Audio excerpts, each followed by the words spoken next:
तो फ्रेंड्स, आज की हमारी ये वीडियो होने वाली है वर्डप्रेस के ऊपर एक कंप्लीट वीडियो, जिसमें कि आपको जो है मैं पूरी तरीके से बता दूंगा कि किस तरीके से जो है आपको बिना होस्टिंग, बिना डोमेन के जो है आपको आपका वर्डप्रेस इंस्टॉल करना है और उस वेबसाइट को क्रिएट करके जो है उसको पूरी तरीके से ऑपरेट करना है। तो इस पर्टिकुलर वीडियो में जो है कुछ स्टेप्स जो है मैं वो फॉलो करने वाला हूँ। सबसे पहला स्टेप है, हम जो है ऑफलाइन सर्वर पे किस तरीके से वर्डप्रेस को इंस्टॉल करेंगे। उनके लिए जो है यूटिलिटी सॉफ्टवेयर्स जो है उनको हम डाउनलोड करेंगे। तो चलिए उन सॉफ्टवेयर्स को डाउनलोड करने के स्टेप मैं आपको बता देता हूँ। सबसे पहले आपको जो है आपके ब्राउज़र पे सर्च कर लेना है एस जैम्प डाउनलोड, ये लिख करके आप इंटर करेंगे तो यहाँ पे आपके सामने जो है जैम्प की ऑफिशियल वेबसाइट आ जाएगी। तो यहाँ पे आपको डाउनलोड जैम्प पे क्लिक करना है। जैसे ही आप इस पर क्लिक करेंगे तो आपके सामने जो है जैम्प सर्वर जो है वो डाउनलोड के लिए यहाँ पे काफ़ी सारे ऑप्शंस देगा। तो यहाँ पे आपको जो है, आप जैसे अगर विंडोज़ यूज़ करते हैं, विंडोज़ ऑपरेटिंग सिस्टम यूज़ करते हैं, तो आपको जो है यहाँ पे 3 ऑप्शंस मिलेंगे जो कि लेटेस्ट वर्जन है 8.0, 8.1, 8.2.1.2। तो ये सारे लेटेस्ट वर्जन हैं। तो जैसा कि मैं विंडोज़ मशीन यूज़ करता हूँ तो सिंपली मैंने ये वाला जैम्प सर्वर डाउनलोड कर रखा है। आप सिंपली जो भी अपने अकॉर्डिंग आपको सुटेबल लगे उस हिसाब से आप डाउनलोड कर लेंगे। तो मैंने ये वाला जो है जैम्प सर्वर डाउनलोड कर रखा है, मैं आपको दिखा देता हूँ। यहाँ पे आप देखेंगे मेरे डाउनलोड्स में, तो ये रहा मेरा जैम्प सर्वर, ये मैंने ऑलरेडी डाउनलोड किया हुआ है। और उसके बाद अगर आपके पास लिनक्स ऑपरेटिंग सिस्टम है तो आप यहाँ नीचे से जो है लिनक्स वाला जो है जैम्प सर्वर डाउनलोड कर लेंगे। और अगर आपके पास मैक ऑपरेटिंग सिस्टम है, एप्पल का मैकबुक वगैरह है, तो आप सिंपली इस पे से यहाँ पे से डाउनलोड कर लेंगे। और सेकंड स्टेप जो है वो है हमारे सामने वर्डप्रेस की डॉक्यूमेंट फाइल को हमें जो है डाउनलोड करना। तो उसको डाउनलोड करने के लिए सिंपली जो है मैं न्यू टैब ओपन करता हूँ और यहाँ पे आपको लिखना है wordpress.org। इस वाली वेबसाइट को जो है आपको सिंपली इंटर करके ओपन कर लेना है। जैसे ही आप इस पर इंटर करेंगे तो आपके सामने जो है वर्डप्रेस की ऑफिशियल वेबसाइट ओपन हो जाएगी। यहाँ से जो है आप इजीली जो है उस पर्टिकुलर डॉक्यूमेंट फाइल को आप डाउनलोड कर सकते हैं। तो यहाँ पे आपको आकर के गेट वर्डप्रेस पे क्लिक करना है। और जैसे ही आप गेट वर्डप्रेस के ऊपर क्लिक करेंगे तो आपके सामने यहाँ पे लेटेस्ट वर्डप्रेस जो है वो आपको शो होगा, download and install it yourself. तो आपको सिंपली जो है लेटेस्ट वर्डप्रेस को आपको डाउनलोड कर लेना है। और जैसे ही आप इस पर क्लिक करेंगे तो आपके सामने आप यहाँ देख पा रहे होंगे कि हमारा जो है वर्डप्रेस जो है वो डाउनलोड हो चुका है। तो दोनों सॉफ्टवेयर डाउनलोड करने के बाद में जो है हमें सिंपली जो है अपनी डाउनलोड फाइल्स में चले जाना है। और आपको डाउनलोड फाइल्स जो है आप अपने ब्राउज़र में यहाँ पे ये 3 डॉट्स पे क्लिक करके सिंपली यहाँ डाउनलोड्स पे जा करके चेक कर सकते हैं। यहाँ पे आपको दिख रही होगी आपकी वर्डप्रेस की फ़ाइल जो हमने वर्डप्रेस डाउनलोड किया है, और ये हमारा जैम्प सर्वर जो हमने अभी डाउनलोड किया है। तो अब हमें इसको इंस्टॉल करना है। तो इस पर्टिकुलर फाइलों को ओपन करने के लिए या इन फोल्डर्स को एक्सेस करने के लिए आप सिंपली शो इन फोल्डर पे क्लिक कर सकते हैं। जैसे ही आप शो इन फोल्डर पे क्लिक करेंगे तो यहाँ पे जो है आपके सामने वो पर्टिकुलर फोल्डर ओपन हो जाएगा।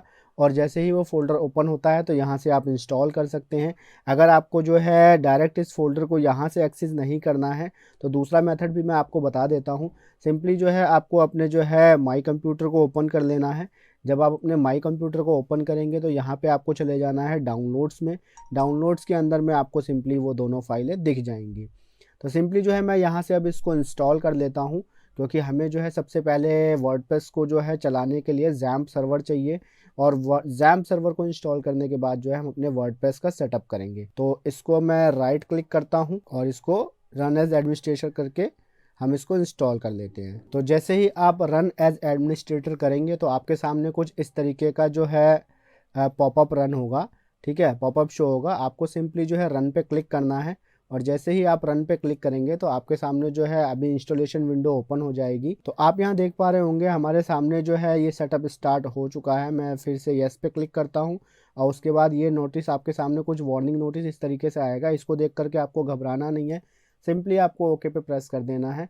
और यहाँ पे आप सेटअप देख पा रहे होंगे हमारे सामने शुरू हो चुका है। हम नेक्स्ट पे क्लिक करेंगे और इसके बाद फिर से अगेन नेक्स्ट पे क्लिक करेंगे और इसको सेम डिफ़ॉल्ट लोकेशन रहने देंगे। अगर आप अपनी चेंज करना चाहें तो अपने हिसाब से चेंज कर सकते हैं। बाकी मैं नेक्स्ट पे क्लिक करता हूँ और फिर अगेन नेक्स्ट पे, फिर से नेक्स्ट करना पड़ेगा। आप यहाँ देख पा रहे होंगे इंस्टॉलेशन शुरू हो चुका है, XAMPP सर्वर का इंस्टॉलेशन शुरू हो चुका है। और ये जैसे ही कंप्लीट होता है तो मैं आपको जो है वीडियो को दोबारा से जो है स्टार्ट करता हूँ इस सेटअप के कंप्लीट होने के बाद में। तो हमारा यहाँ पर XAMPP सर्वर इंस्टॉल हो चुका है और उसके बाद जो है सिंपली यहाँ पे आप हमसे पूछ रहा है do you want to start the control panel now.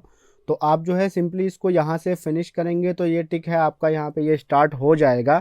और अगर आपका डायरेक्ट ऐसे स्टार्ट नहीं होता है तो मैं आपको बता देता हूँ ये आपको कहाँ से स्टार्ट करना है, क्योंकि जो है हमें ऑफलाइन सभी चीज़ों को चलाने के लिए XAMPP सर्वर को जो है इंस्टॉल करना और उसके बाद उसको स्टार्ट करना बहुत ही ज़्यादा ज़रूरी है। तो सिंपली जो है मैं इसको यहाँ से स्टार्ट पे क्लिक कर देता हूँ। एक हमें अपाचे को स्टार्ट करना पड़ता है और एक MySQL सर्वर को, इन दोनों चीज़ों को मैंने यहाँ से स्टार्ट कर दिया है। अब जो है सिंपली आप चाहें तो इसको यहाँ से क्लोज कर सकते हैं, कोई इशू नहीं है, या इसको आप सिंपली मिनिमाइज़ कर सकते हैं। तो मैं आपको दूसरा मेथड बता देता हूँ कि अगर आपका जो है डायरेक्ट स्टार्ट नहीं होता है तो आपको कैसे स्टार्ट करना है। सिंपली आपको आपके पीसी से स्टार्ट बटन को प्रेस करना है और यहाँ पे आपको टाइप करना है XAMPP। तो जैसे ही आप XAMPP लिखेंगे आपके सामने XAMPP कंट्रोल पैनल का ऑप्शन आ जाएगा। इसको आप जो है डबल क्लिक करके ओपन कर लेंगे। जैसे ही आप इस पर डबल क्लिक करते हैं आप देख पा रहे होंगे ये हमारे सामने ओपन हो गया है। तो जैसा कि हमने ऑलरेडी इसको स्टार्ट कर रखा है तो हमें स्टॉप का ऑप्शन आ रहा है। तो स्टॉप हम जब करते हैं जब कभी हम अपना काम को फिनिश कर रहे होते हैं या अपना प्रोजेक्ट को क्लोज करके हमें अपने सिस्टम को बंद करके रखना है, तो इन दैट सिनेरियो जो है हमें इसको स्टॉप दोनों पे क्लिक करके तब इसको क्विट करके जो है हमें इसको बंद करना पड़ेगा। अदरवाइज़ हमें स्टॉप करने की ज़रूरत नहीं है जब तक हम अपने सिस्टम पे काम कर रहे हैं। तो ये तो हो गया हमारा जो है XAMPP सर्वर का जो है इंस्टॉलेशन। अब हमने इस सर्वर को इंस्टॉल कर लिया, उसके बाद अब हम देखते हैं कि वर्डप्रेस को हमें किस तरीके से अपने लोकल मशीन पे सेटअप करना है। तो सिंपली जो है मैं इसको यहाँ से क्लोज़ कर देता हूँ और इसके बाद जो है एक अपना नया ब्राउज़र में ओपन कर लेता हूँ।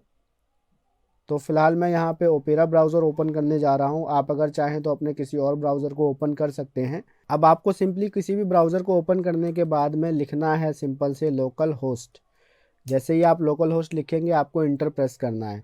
तो जैसे ही आप लोकल होस्ट लिख के इंटर प्रेस करेंगे तो आपके XAMPP सर्वर का मेन डैशबोर्ड खुल जाएगा और यहाँ से आपको जो है आप अपने सिस्टम का जो भी डेटा है वो एक्सेस कर सकते हैं। यहाँ पे सबसे पहले प्रोजेक्ट बनाने के लिए मेरे को एक डेटाबेस क्रिएट करना पड़ेगा, जिसके लिए मैं PHP MyAdmin पे क्लिक करूँगा।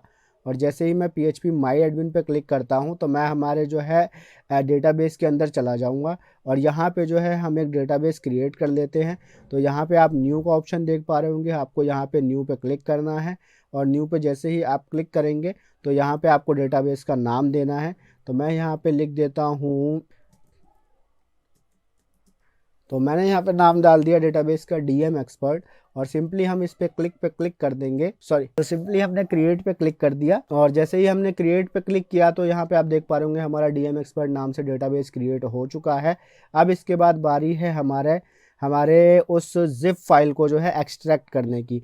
तो सबसे पहले जो है मैं उस जिप फाइल को उस लोकेशन पे लेकर के चलता हूँ जहाँ पे मेरे को जो है अपना वर्डप्रेस के फाइल को रखना है, जिससे कि मैं अपना पूरा प्रोजेक्ट सेटअप कर सकूं।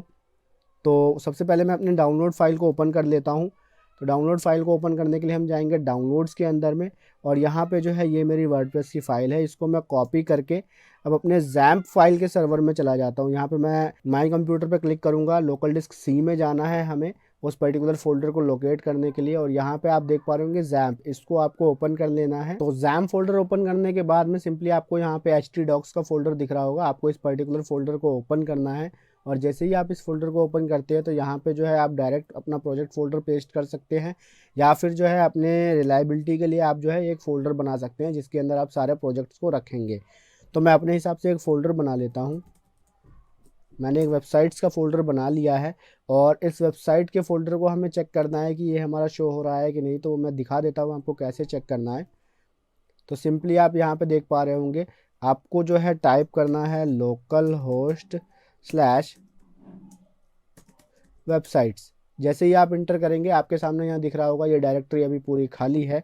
तो अब मैं आपको दिखाता हूँ कि इसके अंदर जो है हम अपना प्रोजेक्ट कैसे डालेंगे और उसके बाद जो है वर्डप्रेस को किस तरीके से हमें इंस्टॉल करना है। तो सिंपली जो है मैं अपना वर्डप्रेस की जिप फाइल जो कि मैंने wordpress.org से डाउनलोड करी थी उसको मैं यहाँ से कॉपी कर लेता हूँ और कॉपी करने के बाद में इस फाइल को मैं वहाँ पे पेस्ट कर देता हूँ जो फोल्डर अभी मैंने क्रिएट किया है htdocs के अंदर वेबसाइट के नाम से।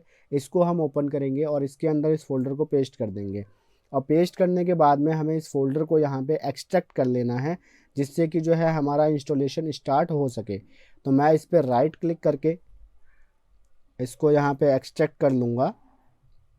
यहाँ पे हम जाएंगे एक्सट्रैक्ट हेयर पे और इसको हम यहाँ पे जो है एक्सट्रैक्ट कर लेंगे। ये हमारे सामने एक्सट्रैक्ट हो रहा है और जैसे ही ये एक्सट्रैक्ट हो जाता है तो आगे का प्रोसेस मैं आपको दिखाता हूँ किस तरीके से आपको आगे के प्रोसेस को फॉलो करना है। तो यहाँ पे हमारे सामने हमारी फ़ाइल जो है एक्सट्रैक्ट हो चुकी है। अब यहाँ पे आपको दिख रहा होगा ये वर्डप्रेस नाम है, इसको आप अपना जो भी नाम देना चाहें वो दे सकते हैं। फॉर एग्जाम्पल मैं इसको DM एक्सपर्ट का नाम देना चाहता हूँ इस प्रोजेक्ट को, तो इस पर सिंपली मैं नाम चेंज कर दूंगा। और जैसे ही मैंने नाम चेंज किया, अब इसके बाद जैसे मैं आपको दिखा देता हूँ, यहाँ पे हम देख पा रहे थे हमारे पास बिल्कुल जो है ब्लैंक डायरेक्टरी थी। तो अब मैं इसको रिफ़्रेश अगर करूँगा तो आप देख पा रहे होंगे यहाँ पे हमारे पास DM एक्सपर्ट नाम से एक फ़ोल्डर भी शो हो रहा है और एक ये ज़िप फाइल भी शो हो रही है। ज़िप फाइल हमारी वो है जो कि हमारी वर्डप्रेस की ज़िप है और ये DM एक्सपर्ट जो है हमारी ये वेबसाइट है। तो जब मैं इसके ऊपर सिंपली क्लिक करूँगा तो वर्डप्रेस का जो सेटअप है वो स्टार्ट हो जाएगा। आप यहाँ देख पा रहे होंगे, welcome to WordPress, before getting started you will need to know the following items. तो शुरू करने से पहले ये सारी चीज़ें आपको देखने के लिए बोल रहा है, जैसे कि database name, database user name, database password और डेटाबेस होस्ट। तो ये सारी चीज़ें आपको जो है मालूम होनी चाहिए और टेबल प्रीफिक्स अगर कोई है तो वो आपको पता होना चाहिए। तो जैसा कि मैंने आपको बताया था, यहाँ पे हमने डेटाबेस एक क्रिएट किया था DM एक्सपर्ट नाम से PHP माई एडमिन पे जा करके। तो ये हमारा हो गया डेटाबेस। तो हमारे पास डेटाबेस का नाम है, डेटाबेस का यूज़र नेम, डेटाबेस का यूज़र नेम हमारा जो है बाय डिफ़ॉल्ट जब हम लोकल सर्वर इंस्टॉल करते हैं तो रूट होता है और डेटाबेस का पासवर्ड भी रूट होता है। कई केस में ब्लैंक होता है, कई केस में रूट होता है। तो हम ये डाल करके देख लेंगे कि हमारा रूट है या ब्लैंक है। तो जो भी होगा उस हिसाब से मैं आपको आगे करके दिखा दूंगा। और होस्ट हमारा होता है लोकल होस्ट, ठीक है। और टेबल प्रीफिक्स में हमने अभी कुछ दिया नहीं है, सिंपली हमारा नॉर्मल DM एक्सपर्ट ही है। तो सिंपली जो है मैं लेट्स गो पे क्लिक करके जो है इंस्टॉलेशन को स्टार्ट करता हूँ। तो अब हमसे जो है वो रिक्वायर्ड चीज़ें पूछ रहा है जो कि अभी इसने पहले बताई थी। तो डेटाबेस का नाम हम सिंपली डाल देंगे। तो हमारे डेटाबेस का नाम क्या है, DM एक्सपर्ट। तो मैं यहाँ पे डाल देता हूँ DM एक्सपर्ट और उसके बाद आपको यूज़र नेम में डाल देना है रूट, पासवर्ड में आपको डाल देना है रूट और लोकल होस्ट और टेबल प्रीफिक्स आपका ऑलरेडी यहाँ पे डला हुआ है। उसके बाद सिंपली जो है आपको सबमिट पे क्लिक करना है। तो यहाँ पे आप देख पा रहे होंगे एरर स्टेबलाइजिंग डेटाबेस कनेक्शन। तो डेटाबेस से हमारा ये कनेक्ट नहीं हो पाया। क्यों नहीं हो पाया? क्योंकि हमारा हो सकता है पासवर्ड ब्लैंक हो। तो मैं इस पासवर्ड को डिलीट करने के बाद में अगेन सबमिट पे क्लिक करता हूँ। तो जैसे ही मैंने अगेन सबमिट पे क्लिक किया पासवर्ड को डिलीट करने के बाद में, तो ये मेरा सेटअप जो है आगे बढ़ गया। तो इसीलिए मैं आपको पहले बता रहा था कि कई केस में जो है पासवर्ड बाय डिफ़ॉल्ट रूट होता है, कई केस में ब्लैंक होता है। तो अब मैंने ब्लैंक डाला तो मेरा सेटअप आगे बढ़ गया है ना। तो आप इस तरीके से ट्राई कर लीजिएगा। अगर आपको रूट डाल के चलता है तो ठीक है, अदरवाइज़ आपको जो है ब्लैंक डालना है। तो अब जो है रन द इंस्टॉलेशन पर मैं सिंपली क्लिक करूँगा और जैसे ही रन द इंस्टॉलेशन पे मैं क्लिक करता हूँ तो यहाँ मेरे सामने मुझसे पूछ रहा है कि आप अपनी साइट का टाइटल दो। तो मैं अपनी साइट का टाइटल दे देता हूँ DM एक्सपर्ट और यूज़र नेम मेरे को जो भी रखना हो तो वो मैं डाल देता हूँ। तो ये मैंने यूज़र नेम डाल दिया अपना। उसके बाद मेरे को पासवर्ड डालने के लिए बोल रहा है ये। तो एक मैं अपना पासवर्ड डाल लेता हूँ इस पर।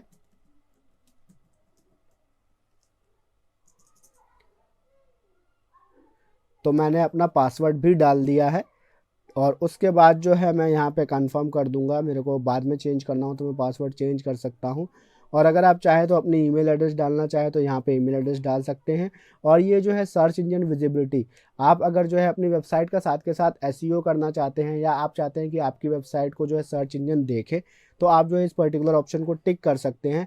हालांकि हमारी वेबसाइट लोकल होस्ट पे है तो इसका कोई मतलब नहीं बनता कि सर्च इंजन इसको देखेगा, क्योंकि सर्च इंजन सिर्फ उन वेबसाइट्स को क्रॉल करता है जो कि लाइव सर्वर पर अवेलेबल हो, ठीक है। तो इसको फ़िलहाल जो है आपको जो है आगे के पर्पज़ से आप समझ लीजिए इस चीज़ों को। अगर आप अपना डायरेक्ट जो है होस्टिंग पर आप अपने वर्डप्रेस को इंस्टॉल करेंगे तो उस कंडीशन में आप इसको मार्क कर सकते हैं। तो ये सारी इन्फॉर्मेशन फिल करने के बाद में सिंपली आपको इंस्टॉल वर्डप्रेस के ऊपर क्लिक करना है और जैसे ही आप इंस्टॉल वर्डप्रेस के ऊपर क्लिक करेंगे तो आपके सामने इंस्टॉलेशन स्टार्ट हो जाएगा। यहाँ पे मैं क्लिक कर देता हूँ। आप देख पा रहे होंगे यहाँ पे हमारा जो वर्डप्रेस है वो सिंपली जो है इंस्टॉल हो चुका है हमारे लोकल सर्वर पे। अब यहाँ पे आपके सामने लॉगिन का ऑप्शन शो हो रहा है, यूज़र नेम हमको दिखा ही रहा है और पासवर्ड जो हमारा है हम वो डाल लेते हैं। तो मैं लॉगिन पे क्लिक करूँगा और यूज़र नेम अपना डालने के बाद में जो मेरा पासवर्ड है वो डाल देता हूँ। यूज़र नेम और पासवर्ड डालने के बाद सिंपली आपको लॉगिन पे क्लिक करना है। और एक चीज़ और बता दूं, अगर ये आपके सामने जो है लॉगिन पेज नहीं आता है तो आपको किस तरीके से निकालना है वो भी मैं आपको समझा देता हूं। तो पहले हम लॉगिन पे क्लिक कर लेते हैं। तो जैसे ही मैं लॉगिन पे क्लिक करता हूं, आप यहां देख पा रहे होंगे आपके सामने एक फ्रेश वर्डप्रेस का डैशबोर्ड जो है वो आ चुका है। तो यहां पे हमारी वेबसाइट जो है वो लोकल सर्वर पे इंस्टॉल हो चुकी है। हमारे कंप्यूटर पे हमने वर्डप्रेस की वेबसाइट को इंस्टॉल कर लिया है। अगर आपको आपकी ये वेबसाइट अब देखनी हो तो वो आपको कैसे देखनी है, सिंपली आपको एक न्यू टैब खोल लेना है, लोकल होस्ट लिखना है, उसके बाद आपको जो है बैकस्लैश डालना है। फिर हमारे ये किस फोल्डर के अंदर है, वेबसाइट्स के अंदर में, और हमारी वेबसाइट का क्या नाम है, DMEXPERT। सिंपली आप ये चीज़ें डाल करके इंटर करेंगे तो हमारी जो वर्डप्रेस की वेबसाइट है वो ये देख पा रहे होंगे हमारे सामने ये वेबसाइट हमारी ओपन हो गई। तो इस वक्त हमारी ये वेबसाइट कुछ इस तरीके की लग रही है। तो आपने देखा कि हमारी वेबसाइट कुछ इस तरीके की है। और इसके बाद जो है अब हमें जो है एडमिन के पेज पे जाना है, जहाँ से हम चीज़ों को चेंजेस कर सकते हैं, अपनी वेबसाइट के अंदर कुछ भी ऐड कर सकते हैं, डिलीट कर सकते हैं। तो उस पेज को हम कैसे एक्सेस करेंगे, तो उस पेज को एक्सेस करने के लिए सिंपली आपको आपके वेबसाइट के URL के आगे WP-ADMIN एडमिन लगा करके इंटर प्रेस कर देना है। तो जैसे ही आप ये डाल करके इंटर करेंगे तो आपके सामने आपका यूज़र नेम और पासवर्ड पूछेगा, जैसा कि अभी थोड़ी देर पहले मैंने आपको बताया था। तो यहाँ पे मैं एक बार फिर से अपना पासवर्ड डाल लेता हूँ। तो यूज़र नेम पासवर्ड डालने के बाद मैं फिर से लॉगिन पे क्लिक करूँगा, और लॉगिन पे क्लिक करते ही हम अगेन अपने डैशबोर्ड पर आ जाएंगे। अब इसके बाद जो है मैं एक बार आपको फिर से उस वेबसाइट का लुक दिखा देता हूँ जो हमने वेबसाइट जो है इंस्टॉल करी है।